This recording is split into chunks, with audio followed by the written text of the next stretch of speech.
Sir, ये parcel और bouquet आया हुआ है। सन जैसे ही दखली दरवाजे से अंदर जाने ही वाला था कि एक गार्ड जल्दी से एक बड़ा सा पार्सल उसके सामने लिए हुए आकर खड़ा हो गया। क्या है ये? किसने भेजा है? तुमने चेक तो किया है ना कहीं कोई? वो एक नज़र गार्ड और दूसरी निगाह पार्सल और फूलों को देखने लगा। यस सर, पूरा चेक किया है, खतरे वाली कोई बात नहीं। बट नाम नहीं लिखा। सर शायद अंदर हो। गार्ड ने संजीदगी से कहकर उसे इत्मीनान दिलाकर बाकी सवाल का जवाब दिया। ओके, मैं देख लेता हूँ। अजलान मुस्कुराकर उसके हाथों से पार्सल और बुके लिए अंदर की तरफ चलाया। शुक्र है आपकी शाही सवारी तशरीफ ले आई, वरना हमें तो लग रहा था बहनोई साहब के इंतजार में अगले साल के बर्थडे का इंतजाम करना होगा। वो अंदर आकर सीधे अपने रूम की तरफ बढ़ा था और अभी वो पहली सीढ़ी पर था कि ऊपर से नीचे आता हर्षम नॉन स्टॉप बोलता सीढ़ियाँ पलंगता उस तक पहुंच गया। उसके पीछे मुलाजिम ही था। तुम कुछ ज़्यादा ही नहीं बोलते हो। जैसे ही वो पास आया, अजलान ने हर्षम के सर पर हाथ में लिया और बुके उसके सर पर दे मारा और मुलाजिम के हाथ में पार्सल देकर हुक्म दिया, इसे मेरे कमरे में रखो। मुलाजिम सर हिलाता तेजी से पार्सल लेकर फिर से सीढ़ियाँ चढ़ने लगा। लाला, आपके लिए अर्ज है। मुलाजिम के जाते ही हशम बोला, ज्यादा आपकी बेगम और मेरी बेगम साहिबा बोलती हैं। मैं तो बस जरा सा कभी कभी जुबान को हवा पानी दिला देता हूँ। उसके हाथ से बुके लेकर वो मासूम बनकर उसे देख रहा था। अज्जा ने बेहासा उमटती मुस्कुराहट को होंठों में दबाकर उसे घूरते हुए संजीदगी से कहा, हवा पानी का इंतजाम मेरे सामने कम किया करो, वरना मैं इसे हवा पानी देने के लिए बाहर लॉन में लटका दूंगा। उसके हाथ से दोबारा बुके लेते हुए वो संजीदा ही था। इतना बड़ा जुल्म? मत भूलिए आपने मुझे अपना भाई कहा था। अशर ने हफ्की दिखाई। हाँ तो क्या हुआ, बक बक मुझे नहीं पसंद। बड़ी बेनियाजी से उसे चलाया गया। आपकी बेगम साहिबा तो राग सुनाती है ना। जल कर तड़ से जवाब दिया, उनका मुंह बंद करना आता है मुझे, इसलिए नो प्रॉब्लम। अज्जा ने मायने ही इस अंदाज से बोलकर उसके शाने पर अपना हाथ थपका। काफी शरीफ से हैं आप। वो अपने शरीफ से बहनोई को देखते हुए मुस्कुराया। कोई शक? गर्दन अकड़ा कर उसे आंख भी मारी। नहीं, कोई शक नहीं, बस शराफत का मुजाहरा रूम तक रखिए। हर जगह गोद में लेकर घूमते रहते हैं। वो मुस्कुराहट दबाता अब अजलान को छेड़ रहा था। मेरी बीवी है वो, तुम्हारी भी मौजूद है, मुझे कोई एतराज़ नहीं होगा अगर तुम्हें भी शौक हो रहा हो। वो अजलान ही क्या जो शर्मिंदा हो जाए। उसे शान से गर्दन अकड़ाकर मुफ्त का मशवरा भी दे दिया। बस करें, मैं आपसे जीत नहीं सकता। जाइए जल्दी से चेंज कर लिए, हमने ज़बरदस्त प्रोग्राम बनाया है। अशरफ ने हार मानकर उनके हाथ से बुके लेना चाहा। ये तुम्हारे लिए नहीं, और क्या प्रोग्राम है? बुके हशम के हाथ की पहुंच से दूर करते हुए पूछा भी। सरप्राइज है, वो मुस्कुराकर राजसारी से बोला। अच्छा, टेरिस पर अरेंजमेंट हो गई बर्थडे पार्टी की? कोई चीज़ चाहिए तो गार्ड से मंगवा लो। वैसे सरप्राइज क्या है? उफ, अजलान मीर साहब, आपको कितने अच्छे से दूसरों का दिल जलाना आता है। मेरा सर, जाइए तैयार हो जाइए। हशम जलकर आगी हो गया। वो कैसे भूल गया कि ये अजलान मीर की हवेली है, यहाँ के मुलाजिम उसके वफादार, पल पल की खबर देने वाले। अजलान इस बार हंसते हुए उसके सर पर चिपट लगाकर ऊपर की तरफ बढ़ गया। अरूषा के वजूद से आरी रूम देखकर अजलान ने गहरी सांस ली। वो उसकी मौजूदगी का सोचकर रूम में आया था, मगर मैडम जाने कहाँ छुपी हुई थी। रूम में अब भी रात में हुए उस हसीन वाक़े के तासुरात मौजूद थे। बूके बेड पर फेंककर गिरबान के बटन खोलते हुए अजलान के होंठों को बड़ी दिलनशीन सी मुस्कुराहट ने घेर लिया था। कैसा दिलकश सा सरूर बख्श एहसास था उसके बारे में सब सोचना। अजलान का दिल शिद्दत से अरूषा की चाह कर रहा था। सुबह जब वो गया था तो वो इतनी गहरी नींद सो रही थी कि अजलान को उसे इतनी मीठी नींद से बेदार करना गवारा नहीं हुआ। वो किस दिल से अपने महबूब को छोड़कर गया था वो खुद ही जानता था, और अभी इस वक्त वो मौजूद नहीं थी। ज़रूर सबके साथ टेरिस पर होगी। बस मैडम कुछ देर और सही, फिर बताता हूँ तुम्हें कि अजलान की बेकरारी को बढ़ाना कैसा होता है। हसीन की खफ खोलते हुए उससे होले से बड़बड़ाकर शर्ट उतार कर सोफे पर उछाली। तभी उसकी निगाह उस पार्सल पर पड़ी जो गार्ड्स ने उसे दिया था और मुलाजिम उसके बेडरूम में रख गया था। किसने भेजा है? वो सोचते हुए सोफे के पास आ गया। घुटने से पेंट ऊपर करके वो आराम से सोफे पर बैठ गया। गिफ्ट उठाकर टेबल पर रखा और अभी वो खोलने ही लगा था कि ठार से डोर खुला था। अज़्ज़ा ने फ़ौरन गर्दन मोड़कर डोर खोलकर अंदर आते वजूद को देखा। दरवाज़ा खोलने के स्टाइल पर वो समझा आरूषा होगी, मगर उसकी जगह आनिया को देखकर अज़्ज़ान पूरे गुस्से से पार्सल टेबल पर खिसकाकर सोफे से खड़ा हो गया।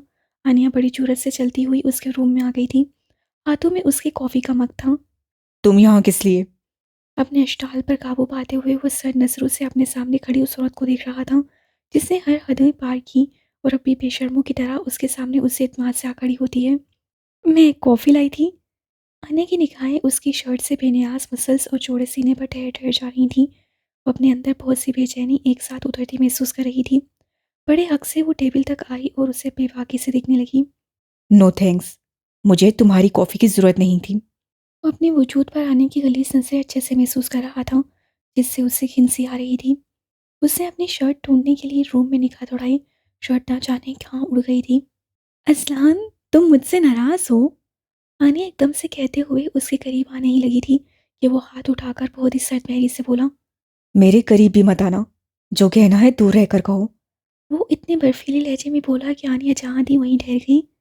असलान, मुझे माफ़ कर दो।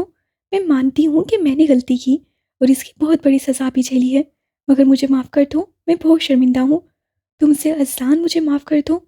आनिया अपनी आंखों में ढेरों आंसू भरे उससे लजाजत से माफ़ी मांग रही थी। माफ़ कर दिया, और कुछ? वो उसी सर्द महरी से उसे देख रहा था। असलान, माफ़ कर दिया है तो इस तरह तो मत करो मेरे साथ। आनिया आंखों में आंसू भरे मासूम बनने की कोशिश में उसे और भी बदसूरत लगी। शुक्र करो तुम कि मैं तुम्हारे साथ कुछ बदतर नहीं कर रहा, और इससे पहले कि मैं तुम्हें धक्के मारकर अपने रूम से क्या घर से भी निकाल दूं, मेरी नज़रों से दूर हो जाओ। वो खुद पर सब करता उसे उंगली के इशारे से बाहर जाने को बोल रहा था। आनिया को उसकी आंखों से खौफ सा महसूस हो रहा था, मगर जुनूनियत थी कि उसे अपना होता देखना चाह रही थी। क्यों कर रहे हो मेरे साथ ऐसा असलान? मैं तुम्हारी बीवी रह चुकी हूँ। एक बार मुझे मौका दो। देखना, तुम्हारी अरूषा से ज़्यादा तुम्हें खुश रखूंगी। वो बहुत गिरी हुई बातें हरकत भी कर चुकी थी। अपना दुपट्टा खींचकर फर्श पर फेंक कर वो तनकर खड़ी हो गई। असलान का खून खोल गया। निकल जाओ मेरे रूम से। वो घुर्राया। मुझे नहीं जाना। और तुम? वो आगे बढ़ी और इससे पहले कि वो चिल्लाकर मुलाजिम को आवाज़ देता कि इस गलीस औरत को बाहर ले जाए, जिससे वो छूना क्या देखना भी पसंद नहीं करता। असलान, आप? अरूषा चहकती हुई रूम में आई थी, मगर बाकी के अल्फाज उसके होंठों में ही रह गए थे। वो बेयकीनी से असलान और उससे कुछ फासले पर खड़ी आनिया को रूम में मौजूद देख रही थी।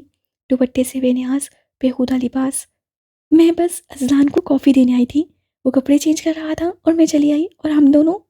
अनिया ने बिला वजह की सफाई देकर जैसे और भी शक की गुंजाइश पैदा करनी चाहिए। मुड़कर साकित अरूषा को बहुत कुछ जताना चाहा। असान खामोशी से खड़ा बस अरूषा के चेहरे को देख रहा था, जो सपाट सा हो गया था। मैंने आपसे पूछा नहीं आप किस लिए आई हैं? यकीनन किसी काम से ही आई होंगी। वो धीरे धीरे चलती आनिया तक आई, झुककर दुपट्टा उठाया और आनिया के हाथ अपने हाथ में दबोच कर दुपट्टा उसे थमाया। दुपट्टे की इज्जत तुम जैसी औरतें कभी कर नहीं सकती, मगर मुझे अपने शोहर की इज्जत बहुत प्यारी है। आइंदा तुम इस रूम में आना भी मत, और आई भी तो ऐसी हरकत की सोचना भी मत, वरना तुम्हारी ये गंदी निगाहें हैं ना, नोच लूंगी। वो आनिया को शोला उगलती निगाहों से देखती अजलान की तरफ मुड़ी। अजलान, हम लोग आपका ऊपर टेरेस पर वेट कर रहे हैं, चेंज करके आ जाइए। बेतासुर से अंदाज से वो आनिया को देखती उसी अंदाज से अजलान से कहती तेजी से जाने के लिए मुड़ी। अरूषा, रुक जाओ और इधर आओ। अभी वो रूम से बाहर ही निकल जाती कि अजलान ने सख्ती से कहकर उसे कदमों में बेड़ी डाल दी और रुक गई, मगर पलटी नहीं। आई से कम हेयर अरूषा। उसी सख्ती से अज्जा ने दोबारा कहा तो अरूषा को पलटना ही पड़ा। बड़ी मुश्किल से कदम उठाती वो जल्दी उसके पास आई थी। अनिया खामोशी से बस खड़ी तमाशा देख रही थी। अज्जा ने पास आती अरूषा के हाथ थाम कर अपनी तरफ खींचा था। वो सीधे उसके सीने से आ लगी। असलान के हाथ सख्ती से उसकी कमर के इर्द गिर्द जकड़े थे।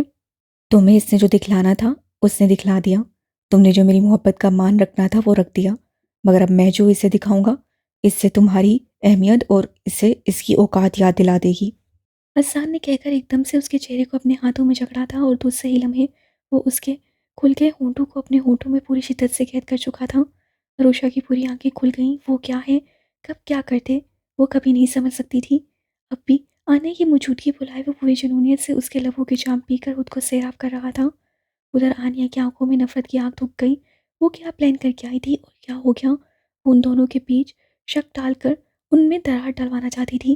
अहसान को आम मर्द समझकर बहकाकर अरूषा को जलाना चाहती थी, और यहाँ खुद उसके तन बदन में आग लग गई। वो उसे उसके सामने ही इतने नज़दीक कर चुका था। अहसान उसे जता दिया कि सच में अरूषा उसके लिए कितनी अहम है। ये सब बर्दाश्त करना आनिया के लिए नामुमकिन था। वो दांत पीसती खोलती हुई मुड़कर रूम से ही निकल गई। जाते जाते पूरी कुव्वत से दरवाजे को बंद किया था। अहसान ने आहिस्तगी से अपने होंठों की कैद से अरूषा के लबों को आज़ाद किया था। वो अपने चेहरे को जकड़े अहसान के हाथों पर अपने हाथ रखे मुश्किल से सांस ले रही थी। आंखें बंद थीं और तनफ्फुस बिगड़ा। होंठों पर लगी लिपस्टिक वो अपने होंठों में जज्ब कर चुका था। I love you my life, love you very much. बेतहाशा उमड़ती मोहब्बत से मजबूर होकर एक बार फिर उसके लबों को जकड़ गया। इस बार उसके अमल में और भी जुनूनियत समाई थी। अरूषा उसके शिद्दत से घबराकर उसके सीने पर हाथ रखकर उसे खुद से दूर करने लगी। असलान ने उसके हाथ अपने सीने से हटाकर अपनी गिरफ्त में जकड़ लिए। इन शिद्दतों से दोनों के कदम एक जगह रुक ही नहीं रहे थे, यहाँ तक कि वो बेड से टकराए थे। असलान उसके होंठों को आज़ाद किए बिना वहीं बेड पर गिरा था। अरूषा उसकी शिद्दत से घबराकर मचल रही थी, मगर उसकी मसम्मत का उस पर कोई असर नहीं हो रहा था। असलान कह रहा था अब उसके जिस्म में डूबकर सब कुछ भूल जाने का था। उसकी शिद्दतें मोहब्बत भरी दीवानगी, आखिरकार वो बेबस हो गई। सारी मसम्मत तर्क करके अपना आप असलान के सुपुर्द कर दिया, और इस खुद सुपुर्दगी ने असलान की जुनूनियत को और बढ़ावा दिया था। वो अपने होश भी भुलाए बस अपनी मोहब्बत की छाप उसके वजूद पर छोड़ रहा था। मेरा दिमाग ख़राब था जो मैं इनको बुलाने रूम में आ गई। अच्छा भला वहाँ बैठी सबके साथ एंजॉय कर रही थी, मगर नहीं, माँ जी के हुक्म पर चली आई बेटे साहब को बुलाने, दावत देने। दे दी ना दावत और बिगाड़ लिया अपना हशर। अरूषा नए सिरे से अपना हेयर स्टाइल और मेकअप दुरुस्त करती हुई रोमांसी से हो रही थी। आईने के सामने खड़ी वो चेहरे पर ब्लश ऑन भी फेर रही थी।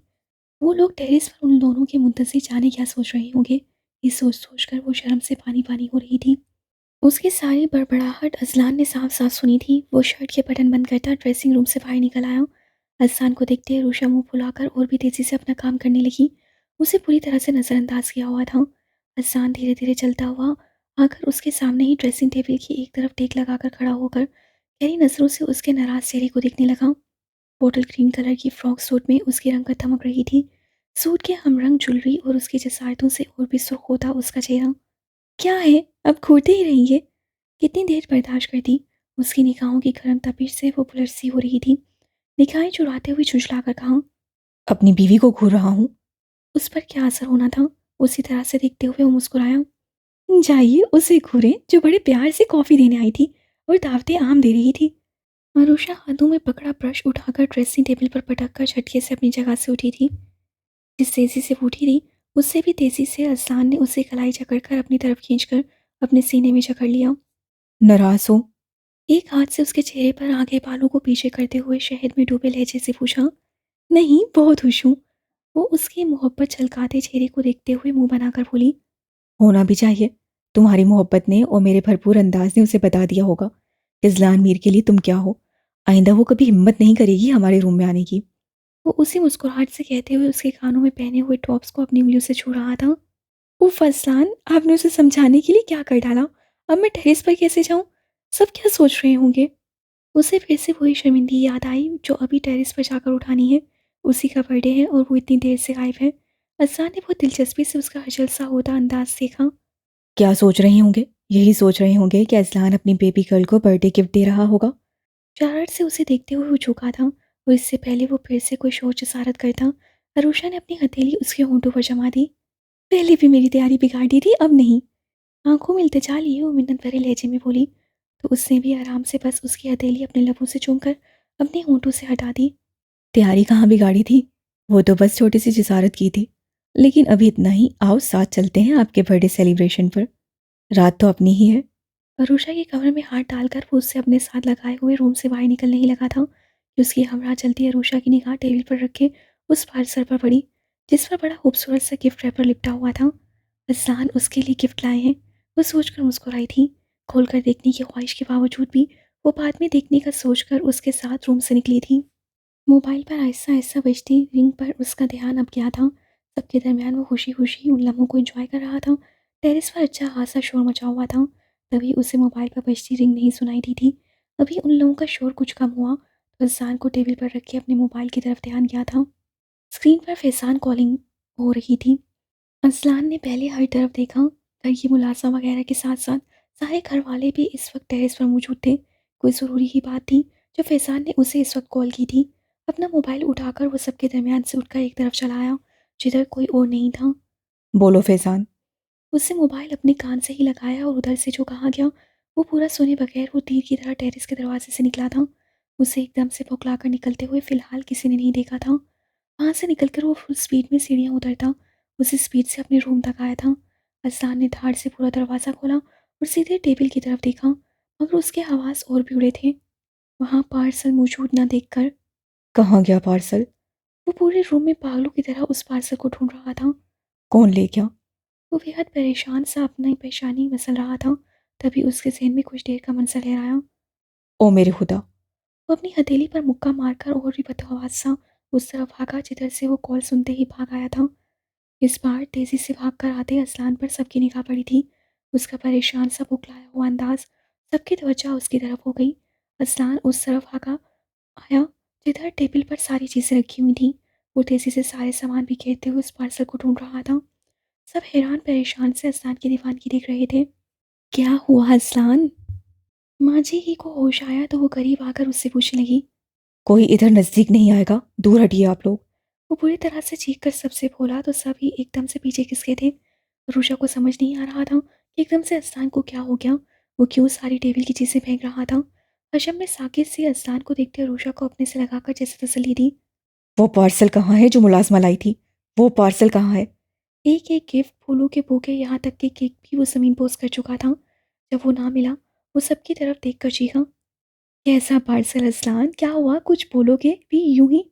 अम्मा जान, मेरे पास वक्त नहीं कुछ बता सकूं। वो पार्सल कहाँ है? अम्मा जान को उसी तरह बदहवासी में जवाब देकर वो फिर से सारी टेबल के अतराफ में दिख रहा था। रूशा हशम से अपना आप छुड़ाकर तेजी से सोफे के पीछे जाकर उसने पार्सल से निकला बड़ा खूबसूरत सा बॉक्स उठा लिया, जिसे अभी तक उसे खोलने का मौका नहीं मिला था। जैसे ही खोलना चाहा था कि असान को उस अंदाज में देखकर वो जल्दी से सोफे के पास छुपाकर सब देख रही थी।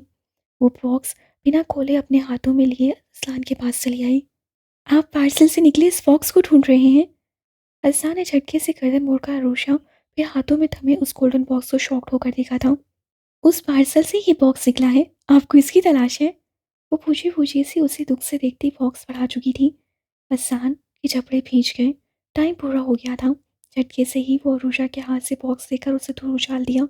बॉक्स दूर उछालते उछालते भी वो बॉक्स अपने टाइम पर फट चुका था। अरसान ने बर्क की तेजी से अरोशा को खींचकर अपनी पनाह में छुपा लिया। फिर अरोशा को अपनी पनाहों में लिए एक तरफ हटा था। जोरदार धमाका और आग का एक शोला पूरे टेरेस पर भड़का था। सबने अपने अपने कानों पर हाथ रख लिए। सबके आवाज उड़ गए और वो अरसान के सीने में छुपी पूरी जान से कांप गई। अरसान ने धमाके के बाद अरूशा को अपने सीने में छुपाए हुए ही पलट कर देखा। शोले अब भी उठ रहे थे। फूलों के साथ वहां की सजावटों के बीच चीथड़े बिखर गए थे। उसकी आंखों में खून सा उतर आया। अगर थोड़ी सी भी देर हो जाती तो अरसान ने अरूशा को और भी खुद में भींच लिया। वो अपना चेहरा उसके सीने में छुपाए उससे लिपटी खौफ से लरस रही थी। अरसान ने इस बार पलटकर अपनी फैमिली को देखा। सबके चेहरों पर वही शौक और खौफ मौजूद था जो इस वक्त किसी के भी साथ हो सकता था। खौफ से लरसी चाची से लिपटी निदा सदा, परेशान अम्मा जान से लिपटी हानिया, बुत बनी माँ जी और बिल्कुल साकित खड़ा हाशम। धमाका सुनकर सारे गार्ड्स टेरिस पर आ चुके थे और अब उसमें से कुछ आंख खामोश कर रहे थे और कुछ इस्लामी के हुक्म के मुंतज़िर थे। पता करो, मेरे घर में मेरा गार्ड बनकर कौन घुसा था। मुझे वो आदमी जिंदा और अपने सामने चाहिए। अरूशा के सर और पुष्प को सहलाते हुए गार्ड्स को अपनी लहू रंग आंखों से घूरता आग बरसाते लहजे में हुक्म दे चुका था। उसके कुछ वफादार गार्ड सर झुकाकर हुक्म की पैरवी करने के लिए फौरी तौर पर मुड़कर चले गए। बाकी उस धमाके के असरात साफ करने में जुटे हुए थे। सब लोग अपने अपने रूम में जाएं। मैं सुबह बात करूंगा सबसे। वो सबको सख्ती से हुक्म देकर शौक से अरूशा को उसी तरह से अपने सीने में समेटे नीचे जाने के लिए बढ़ गया। सब बस एक दूसरे की शक्ल देखकर अपनी अपनी आंखों में खौफ लिए धीरे धीरे टेरेस से अपने अपने रूम की तरफ बढ़ गए। वो चेहरे पर संजीदगी लिए अपने पास सोई अरूशा के बालों में उंगलियां फेर रहा था। शाम में हुए हादसे की वजह से वो बहुत ज़्यादा खौफसदा हो गई थी, जिसकी वजह से वो उसकी शर्ट को दबोचे उससे लिपट कर सो रही थी। आज जो कुछ हुआ उससे वो इस तरह सहमी थी कि उसकी नींद भी उड़ चुकी थी। अरसान ने बड़ी मुश्किल से उसे समझा बुझा कर सुलाया था। जब तक वो सो नहीं गई थी वो उसे अपने सीने से लगाए अपने होने का भरपूर तहफ़्फ़ुज़ देते हुए थपथपा रहा था। उसके सोने के बावजूद भी अपने बाजू में भरे उसके बालों में मोहब्बत से उंगलियां चला रहा था। इस्लान अरूशा के बालों में उंगलियां चलाते हुए उसे देखते हुए बहुत ज़्यादा संजीदा था। वो पैकेट कैसे अरूशा के हाथ में पहुंचा और अगर उसे वक्त पर मालूम नहीं पड़ता तो उससे आगे वो कुछ भी नहीं सोचना चाहता था। वो बस उस शख्स के बारे में सोच रहा था जिससे अजलान मीर की जान से खेलने की कोशिश की थी। वो जो कोई भी था उसने अब उसे अपना दुश्मन चुन लिया था और दुश्मनों को खुला छोड़कर खुद से खेलने की वो कभी इजाज़त नहीं दे सकता था। जब उसे पूरी तरह से यकीन हो गया अब अरूशा गहरी नींद में जा चुकी है और अब उठेगी नहीं, तभी वो आहिस्ता से उसे अपने बाजू से नरमी और एहतियात से उसका सर तकिए पर रखकर वो सीधा हो गया। झुककर उसके सर को चूमकर वो कंफर्टर उस पर दुरुस्त करता बेड से नीचे उतर गया। अपना मोबाइल साइड टेबल से उठाकर वो धीरे धीरे चलता हुआ आकर सोफे पर बैठ गया। और अभी वो फैजान को कॉल मिलाने ही वाला था कि मोबाइल पर किसी अनजान नंबर से कॉल होते ही देखकर उसकी पेशानी के पल गहरे हो गए। हेलो। कान मोबाइल से लगाकर वो सटमहरी से बोला। गिफ्ट पसंद आया अजलान मीर साहब? उधर से छूटते ही मुस्कुराती आवाज़ से पूछा गया। हसान की आंखें सुकड़ गई, रखी और भी कनपटी पर उभर आई। मोबाइल पर हाथ की पकड़ सख्त हो गई। चुप क्यों हो अजलान साहब? हमारी तरफ से दिया गया छोटा सा तोहफा पसंद नहीं आया क्या आपको? बड़ी मुश्किल से आपकी पसंद का तोहफा भेजा था हादिम ने। उधर से बड़ी हवासत से हंसते हुए उसे भड़काने की कोशिश की गई, मगर वो इतनी आसानी से अपने असाब नहीं खोता था। अब भी सोफे से टेक लगाकर पाँव पर पाँव रखकर वो सटमहरी मगर पूरे सुकून से बोला। तुम्हारा दिया गया गिफ्ट बहुत पसंद आया, मगर गिफ्ट और पसंद आता अगर तुम उसे अपने कुत्ते के हाथ से भेजने की बजाय खुद आकर देते, ताकि मुझे पता तो चल जाता कोई बड़ी बेचैनी से मुझसे दोस्ती करने के लिए तड़प रहा है। एक ही नुक्ते की तरफ देखते हुए वो इतने सुकून से बोल रहा था कि दूसरी तरफ मुझे उस शख्स को हमेशा जरूर लगी होंगी। मानना पड़ेगा अजलान मीर तुमको, दम तो है तेरे में, इसीलिए तो शाहनवाज अब तक तेरा कुछ नहीं बिगाड़ पाया। मुझे भी ऐसे ही एक दोस्त की तलाश थी। दोस्ती निभाने में मज़ा तो आना चाहिए। उधर से तौसीफी अंदाज में एक एक लफ्ज चबाकर बोला गया था, और इधर असलान को वो तन से मुस्कुराने पर मजबूर कर गया। तो फिर तैयार रहना, मैं जल्द ही तुझसे मिलकर तेरी ये हसरत पूरी कर दूंगा। मगर याद रखना, अगर इस बार ऐसा कोई गिफ्ट मेरी फैमिली के पास पहुंचा तो तेरी फैमिली के पास भी तेरे टुकड़े गिफ्ट की सूरत में पहुंचेंगे। हसन ने इस बार पाँव से पाँव हटाकर सीधे बैठते हुए बर्फीली आवाज़ में दूसरी तरफ मौजूद शख्स को धमकी दी। मेरा इरादा तुम्हारी फैमिली को कोई नुकसान पहुंचाने का नहीं था। अगर होता तो मैं वो मामूली सा बम थोड़े ही तुम्हारे पास भेजता। मैं जानता था तुझे खबर हो ही जाएगी और तू ढूंढ लेगा, और अगर वो फट भी जाता तो उससे कुछ ज़्यादा नहीं, बस छोटी मोटी सी खराश पड़ जाती किसी को। हसन ने अपनी जबड़ी खींचकर बड़ी मुश्किल से खुद पर काबू पाया था। मोबाइल इतनी सख्ती से जकड़ा हुआ था कि हाथों की रगें उभर आई थीं। तुम जो कोई भी हो बस मुझे मिल जाओ, और तब मैं बताता हूँ कि अजलान मीर चीज़ क्या है। वो बामुश्किल खुद पर काबू पाता हल्के से गुर्राया। यस ऑफ कोर्स, मिलना तो है मुझे तुमसे, मगर वो जो एक इमानत तेरे पास है उसके साथ मिलना है। क्या है ना, मेरी चीज़ तू गलत जगह ले गया और मुझे वही वापस चाहिए, तेरी जान समेत। मोबाइल की दूसरी तरफ मौजूद शख्स ने इस बार असलान को झुकाया था। उसके चेहरे पर शुक्न पड़े थे। वो किसके बारे में बात कर रहा है? सोच में पड़ गए ना? वो जोर से उसे आपासत से हंसा। हसन ने दांत पर दांत रख लिए। चलो बता देता हूँ, आखिर ऐसा दम वाला दोस्त मिला है, उसका जानना तो बनता है। तो सुन ले, मैं अरुषा शाहनवाज की बात कर रहा हूँ। वो मेरी थी और तू गलती से उससे मेरी शादी वाले दिन अपने साथ ले गया था। अब मुझे मेरी जान वापस चाहिए। सरगोशी में बोली गई बात से हसन की मुठ्ठियां भींच गईं। चेहरे पर सलसले के आसार पैदा हो गए, मगर ये वक्त भड़कने का नहीं था। उससे आंखें बंद करते हुए खुद को पुरसकून किया। वो नहीं चाहता था कि उसकी कमजोरी का उसे पता चले। क्यों चौंक गए ना अरुषा शाहनवाज खान का नाम सुनकर? उधर से उसने कहका लगाया। हसन की गैरत जोश खाने लगी। खून में उबाल पैदा होने लगा। वो कैसे बर्दाश्त कर सकता था कि उसकी जान से अजीज बीवी का वो शख्स नाम भी ले। अरुषा अजलान मीर है वो, तुझे क्या मालूम नहीं? अरुषा अजलान मीर है वो, और जो चीज़ मेरी हो जाए उसे मेरी मर्जी के बगैर कोई छू तो क्या देख भी नहीं सकता।